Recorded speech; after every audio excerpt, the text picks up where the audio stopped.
All right, so we're going to run it back because a lot of people are confused about what we did on this scenario. So this is the first one I reviewed the other day.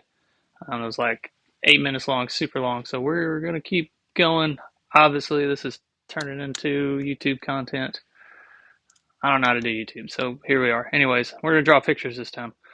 So the Y-Hank scenario. It looked just like this. This is the profile view. Here are the buildings. Okay, and here is the rig that we had to get into. Okay, we could not just throw ropes and go down over the edge. These walls were all lava. We could not touch them at all. Um, so we had to go through the Y-hang. We could not zip line down. We could not be lowered down.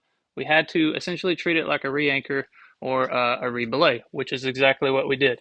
Right. So we got on rope, and we got descenders on, anchors headed that way, and then ascenders on, anchors headed that way. Obviously, all these ropes are going to change. There's a fair amount of slack once you pick these up. Okay, you can still pull rope to you and move everything over quite a bit. No big deal. So again, we just treated it like a re-anchor, treated it like a re-belay, and then when you get to the junction right here, you just have to essentially rope to rope transfer out of a re-belay into an adjacent set of ropes. It really wasn't that big a deal. It was just really different. I've never rigged a Y-hang that big before, but I had to actually do that. It feels like cavers might have gotten into something similar before. I would probably still rig this as a deflection in the field if I absolutely had to, nail this space right here, like if it were a confined space hole or something like that.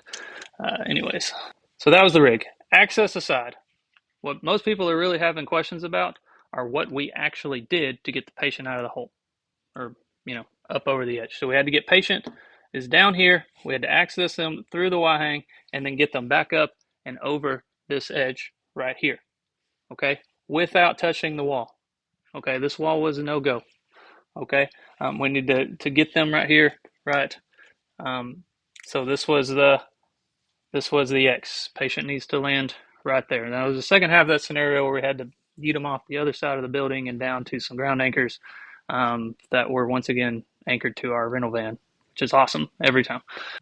Okay, so this side, we didn't interact with this side at all. Just know there's two anchors over there and the whole system on that side of the Y-hang is anchored on that side. Okay, so forget if you can see my face, who cares about my face? Here's the rig we made. Okay, so when Buck came through, the re-anchor, he towed two Taslov 3s along those same ropes that are in the Y-hang. Okay, these are single legs on this side. Okay, and this was the loop side. So this is a big butterfly going that way. Okay, single leg side, loop side. So we don't want to lose the loop side because if we picked one rope, we'd be 2-to-1 on that side. It would do weird stuff that's incredibly difficult to describe in a drawing. You'd have to be there, so we're going to ignore that. Anyways, on the single leg side, so just a rope here, and there's a butterfly knot junction, that's the drop set. He anchored two Taslov 3s as rope grabs. Taslov 3s are releasable, they hold their progress, and they can release on a tension line, okay, which is what we're doing with all of this. It would have gotten really weird if we'd have used a standard descender like a spark or a clutch or a rig or an ID or a D4 or anything like that, because we'd have been loading both sides of the rope through the cam. Taslov, the rope takes a straight path through the Taslov 3. Anyways, Taslov, anchor plate, pulleys. Two single pulleys, one rope in each pulley, right? So all this is doubled. Okay, so this is our change of direction out here. Okay, now obviously when we tension this system up, all this is going to pick up and move over and up. It doesn't matter for the drawing, just keep in mind to visualize that. And then there's two-person load. The patient had to be attended, so we had to fly a two-person load. Buck rode the basket, Topley's in the basket. Both of these systems are just anchored straight in. Okay, now Buck hung two Grions off of the bottom of this rig out here. Okay, so this is just a artificial high directional essentially. It was just there. We just slapped rope grabs on it and used it as a change of direction. So then up here at the rigging are four clutches, one for each line because it's twin tension the whole way through. We got four ropes in play, four clutches. Robert and Hanley are operating all of that. They're hauling and taking the whole time. Okay, so we're going to haul the litter up. Okay, Now, when this whole rig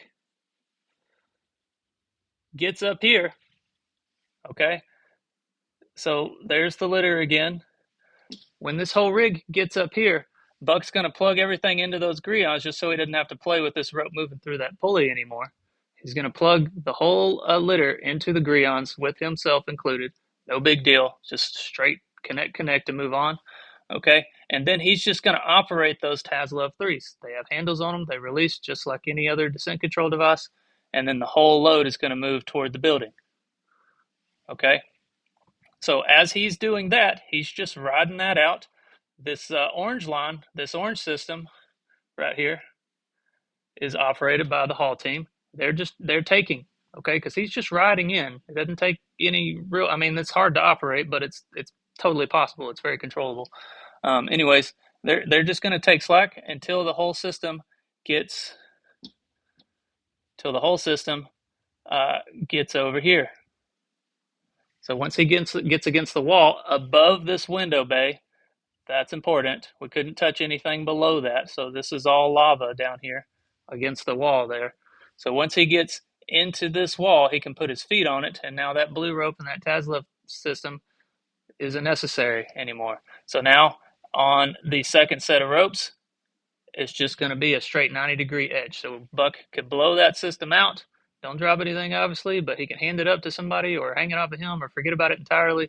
But that system traveled through that rope, okay? As opposed to if he'd anchor rescue cinders out here or ducks or captos or any other kind of static rope grab type thing, even Prussiks, whatever, or tied knots, somebody would have to go get those, okay? I would have had to go get them as we went up, so my job got a lot easier because those Taslovs were releasable. I would have had to go in to get them as I came through, which would have made my job quite a bit tougher, and they're waiting on me to get back to the top, okay, so we can finish the exercise. Anyways, it's just a 90-degree edge after that.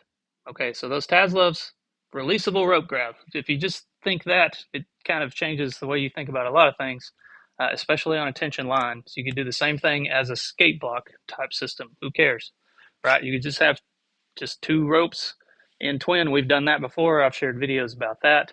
And then you can just ride a whole package down, two-person load included, on two TAS on tension lines. You don't really need controls. So that's kind of what we did there. We just used them as kind of an oppo change of direction to get back in. So hopefully that clears up some of those questions. And I don't know, it's really difficult to explain, but I like the engagement, so I'm going to keep explaining it.